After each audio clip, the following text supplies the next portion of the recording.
PHA ਤੇ ਜ਼ਿਲ੍ਹੀ ਇੰਤਜ਼ਾਮੀਆ ਦਾ ਰਾਤੀ ਇੱਕ ਹੋਰ ਕਾਰਨਾਮਾ ਜਿਹੜਾ ਨਾ ਉਹ ਸਾਹਮਣੇ ਆ ਗਿਆ। ਉਹਨਾਂ ਨੇ ਨਾਲ ਜਨਾਬ ਟਿਕਟ ਹੋਲਡਰ ਜਿਹੜੇ ਸੀ ਨਾ ਮੁਸਲਿਮ ਲੀਗ ਨੂਨ ਦੇ, ਉਹਨਾਂ ਨੂੰ ਵੀ ਬੁਲਾ ਲਿਆ। ਖਾਤੂਨ ਐਮਪੀਏ ਜਿਹੜੀ ਸੀ ਉਹ ਵੀ ਉੱਥੇ ਆ ਗਈ। ਉੱਥੇ ਹਾਲਾਤ ਇਸ ਤਰ੍ਹਾਂ ਦੇ ਪੈਦਾ ਹੋ ਗਏ ਕਿ ਜ਼ਿਲ੍ਹੀ ਇੰਤਜ਼ਾਮੀਆ ਕੋਲੋਂ ਕੋਈ ਇੰਤਜ਼ਾਮ ਹੀ ਨਹੀਂ ਕਰ ਰਹੇ। ਪਤਾ ਨਹੀਂ ਜ਼ਿਲ੍ਹੀ ਇੰਤਜ਼ਾਮੀਆ ਸੁੱਤੀ ਆ ਜਾਂ ਇਹਨਾਂ ਨੂੰ ਪਤਾ ਨਹੀਂ ਲੱਗਦਾ, ਜਾਂ ਜਾਣ ਬੁੱਝ ਕੇ ਜਿਹੜੇ ਸਾਡੇ ਮੁਅੱਜ਼ਜ਼ ਸਿਆਸਤਦਾਨ ਨੇ ਉਹਨਾਂ ਨੂੰ ਖੱਜਲ ਕਰਨ ਦਾ ਇਹਨਾਂ ਨੂੰ ਸ਼ੌਕ ਆ। ਜਦੋਂ ਇਫਤਾਹ ਕਰਨ ਲੱਗੇ ਆ ਜਨਾਬ, ਸਾਡੇ ਜਿਹੜੇ ਮੁਅੱਜ਼ਜ਼ ਸਿਆਸਤਦਾਨ ਸੀ ਉਹ ਸਾਰੇ ਰੁੱਸ ਕੇ ਚਲੇ ਗਏ। ਬੁਲਾ ਕੇ ਇੱਜ਼ਤ ਹੀ ਨਹੀਂ ਦਿੱਤੀ। ਜਦੋਂ ਬੁਲਾ ਕੇ ਸਾਡੇ कोई करवाया ही नहीं, सानू बैठन ਨੂੰ जगह नहीं दी। ਅਸੀਂ ਇੱਥੇ करना की है? सारे फैसलाबाद ਦੇ ਸਿਆਸਤਦਾਨਾਂ ਨੂੰ अगर बुला रहे हो ਤੇ ਉਹਨਾਂ ਨੂੰ ਇੱਜ਼ਤ ਦੇਣਾ ਵੀ ਜਨਾਬ ਤੁਹਾਡਾ ਕੰਮ ਆ। ਉਹਨਾਂ ਵਾਸਤੇ ਨਾ ਤੁਸੀਂ ਕੁਰਸੀਆਂ ਦਾ ਇੰਤਜ਼ਾਮ ਕੀਤਾ, ਨਾ ਉੱਥੇ ਪਾਣੀ ਦਾ ਇੰਤਜ਼ਾਮ ਕੀਤਾ, ਨਾ ਉਹਨਾਂ ਕਾਰਕੁਨਾਂ ਵਾਸਤੇ। ਚੌਰੀ ਸ਼ੇਰ ਅਲੀ ਹੋ ਗਿਆ, ਆਬਦ ਸ਼ੇਰ ਅਲੀ ਹੋ ਗਿਆ, ਮੀਆਂ ਅਰਫਾਨ ਮਨਾਨ, ਰਾਜਾ ਦਾਨਿਆਲ, ਰਾਣਾ ਅਲੀ ਅਬਾਸ, ਕੀਰ ਹੁਸੈਨ ਡੋਗਰ ਅਵਾਮੀ ਲੋਕ ਨੇ। ਇਹਨਾਂ ਦੇ ਨਾਲ ਤੇ ਵੈਸੇ 100-150 ਬੰਦਾ ਇਕੱਠਾ ਹੋ ਜਾਂਦਾ। ਤੁਸੀਂ ਉੱਥੇ ਜਨਾਬੇ ਵਾਲੀ 4 ਕੁਰਸੀਆਂ ਨਹੀਂ ਲਾ ਸਕੇ। ਕਮਿਸ਼ਨਰ ਬੈਠ ਗਈ ਆ ਕੇ, ਡੀਸੀ ਸਾਹਿਬ ਆ ਕੇ ਬੈਠ ਗਏ, ਸੀਪੀਓ ਸਾਹਿਬ ਆ ਕੇ बैठ गए,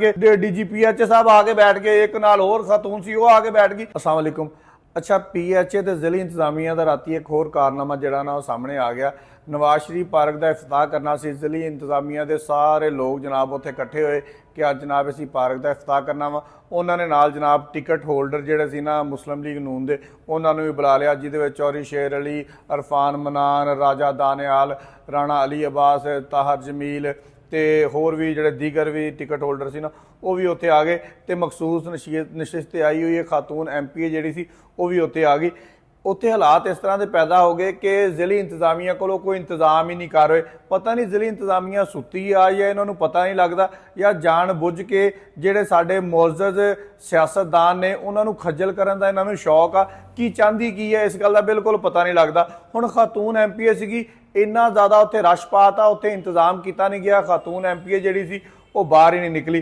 ਫਿਰ ਤੁਸੀਂ ਜਨਾਬ ਸਾਰੇ ਫੈਸਲਾਬਾਦ ਦੇ ਸਿਆਸਤਦਾਨਾਂ ਨੂੰ ਅਗਰ ਬੁਲਾ ਰਹੇ ਹੋ ਤੇ ਉਹਨਾਂ ਨੂੰ ਇੱਜ਼ਤ ਦੇਣਾ ਵੀ ਜਨਾਬ ਤੁਹਾਡਾ ਕੰਮ ਆ, ਉਹ ਸਾਡਾ ਕੰਮ ਨਹੀਂ ਹੈਗਾ। ਉਹਨਾਂ ਵਾਸਤੇ ਨਾ ਤੁਸੀਂ ਕੁਰਸੀਆਂ ਦਾ ਇੰਤਜ਼ਾਮ ਕੀਤਾ, ਨਾ ਉੱਥੇ ਪਾਣੀ ਦਾ ਇੰਤਜ਼ਾਮ ਕੀਤਾ, ਨਾ ਉਹਨਾਂ ਕਾਰਕੁਨਾਂ ਵਾਸਤੇ। ਹੁਣ ਤੁਸੀਂ ਮੈਨੂੰ ਦੱਸੋ ਕਿ ਜਿੰਨੇ ਸਿਆਸਤਦਾਨਾਂ ਦੇ ਮੈਂ ਨਾਮ ਲੈਣ ਲੱਗਾ ਵਾਂ, ਅਗਰ ਇਹ ਆਮ ਹਾਲਾਤ ਦੇ ਵਿੱਚ ਬਾਹਰ ਆ ਜਾਣ ਨਾ ਤੇ 50-50 100-100 ਬੰਦਾ ਵੈਸੇ ਇਹਨਾਂ ਦੇ ਨਾਲ ਆ ਜਾਂਦਾ ਵਾ। ਚੌਰੀ ਸ਼ੇਰ ਅਲੀ ਹੋ ਗਿਆ, ਆਬਦ ਸ਼ੇਰ ਅਲੀ ਹੋ ਗਿਆ, ਮੀਆਂ ਅਰਫਾਨ ਮਨਾਨ, ਰਾਜਾ ਦਾਨਿਆਲ, ਰਾਣਾ ਅਲੀ ਅਬਾਸ, ਫਕੀਰ ਹੁਸੈਨ ਡੋਗਰ, ਇਹ ਉਹ ਜਿਹੜੇ ਅਵਾਮੀ ਸਿਆਸਤਦਾਨ ਨੇ, ਤਾਹਰ ਜਮੀਲ ਹੋਣੀ ਅਵਾਮੀ ਲੋਕ ਨੇ। ਇਹਨਾਂ ਦੇ ਨਾਲ ਤੇ ਵੈਸੇ 100-150 ਬੰਦਾ ਇਕੱਠਾ ਹੋ ਜਾਂਦਾ। ਤੁਸੀਂ ਉੱਥੇ ਜਨਾਬੇ ਵਾਲੀ 4 ਕੁਰਸੀਆਂ ਨਹੀਂ ਲਾ ਸਕੇ। ਫਿਰ ਜਨਾਬੇ ਵਾਲੀ ਜੇ 4 ਕੁਰਸੀਆਂ ਲਾਈਆਂ ਹੀ ਲਾਈਆਂ ਵਾ, ਉੱਥੇ ਜਨਾਬ ਤੁਸੀਂ ਆਪਣੇ ਬੰਦੇ ਸਾਰੇ ਬਿਠਾ ਲਏ। ਹੁਣ 4 ਕੁਰਸੀਆਂ ਦੇ ਬੰਦੇ ਚੈੱਕ ਕਰ ਲੈਣਾ। ਕਮਿਸ਼ਨਰ ਬੈਠ ਗਈ ਆ ਕੇ, ਡੀਸੀ ਸਾਹਿਬ ਆ ਕੇ बैठ गए, सीपीओ साहब आके बैठ गए, डीजीपीएचए साहब आके बैठ गए, एक नाल होर खातून सी वो आके बैठ गई, ते चौरी शेर अली बैठ गया, बाकी जनाब भाई अली हुण सारे खलोते आ। ਉਹਦਾ ਨਤੀਜਾ ਕੀ ਨਿਕਲਿਆ ਕਿ ਜਿੰਨੀ ਵੀ ਤਕਰੀਬ ਸੀ ਸਾਰੀ ਬਦਨਜ਼ਮੀ ਦਾ ਸ਼ਿਕਾਰ ਹੋ ਗਈ।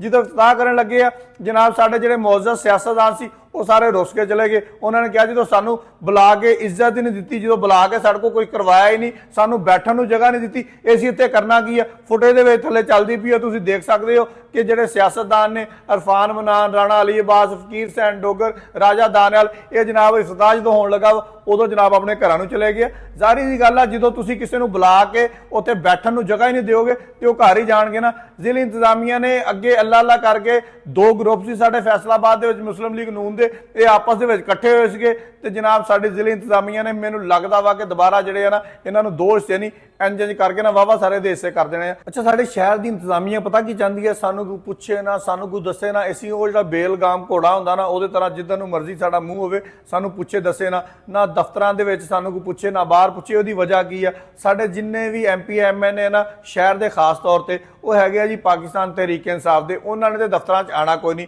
ਤੇ ਟਿਕਟ ਹੋਲਡਰ ਜਿਹੜੇ ਆ ਨਾ ਇਹ ਵੀ ਦਫ਼ਤਰਾਂ 'ਚ ਨਾ ਹੀ ਆਣ, ਕਿਉਂਕਿ ਜ਼ਾਹਰੀ ਬਾਤ ਹੈ ਜਦੋਂ ਪਬਲਿਕ ਪਲੇਸ ਹੋਏਗੀ ਜਿੱਥੇ ਲੋਕ ਇਕੱਠੇ ਹੋਏ ਹੋਣਗੇ ਉੱਥੇ ਅਸੀਂ ਇਹਨਾਂ ਨੂੰ ਨਾ ਬੈਠਣ ਨੂੰ ਜਗ੍ਹਾ ਦੇਵਾਂਗੇ, ਨਾ ਖਲੋਣ ਨੂੰ ਜਗ੍ਹਾ ਦੇਵਾਂਗੇ, ਨਾ ਕਿਤੇ ਪਾਣੀ ਦਾ ਇੰਤਜ਼ਾਮ ਕੀਤਾ ਹੋਏਗਾ। ਆਪ ਹੀ ਇਹ ਦਫ਼ਤਰਾਂ 'ਚ ਨਾ ਆਣਗੇ। ਇਹਨਾਂ ਨੂੰ ਪਤਾ ਹੋਏਗਾ ਕਿ ਜਨਾਬ ਜਦੋਂ ਸਾਨੂੰ ਅਵਾਮੀ ਮਕਾਮਾਤ ਤੇ ਜਿਹੜੀ ਆ ਸਾਡੀ ਨਹੀਂ ਰੱਖਦੇ ਤੇ ਇਹਨਾਂ ਨੇ ਜਨਾਬ ਸਾਡੀ ਦਫ਼ਤਰਾਂ ਦੇ ਵਿੱਚ ਕੀ ਰੱਖਣੀ ਹੈ। ਲਿਹਾਜ਼ਾ ਜ਼ਿਲ੍ਹੀ ਇੰਤਜ਼ਾਮੀਆ ਜਿਹੜੀ ਆ ਉਹ ਜੋ ਚਾਹੁੰਦੀ ਆ, ਮੇਰਾ ਖਿਆਲ ਆ ਕਿ ਉਹਨੂੰ ਰਾਤੀ ਮਿਲ ਗਿਆ ਵਾ। ਬਹੁਤ ਸ਼ੁਕਰੀਆ।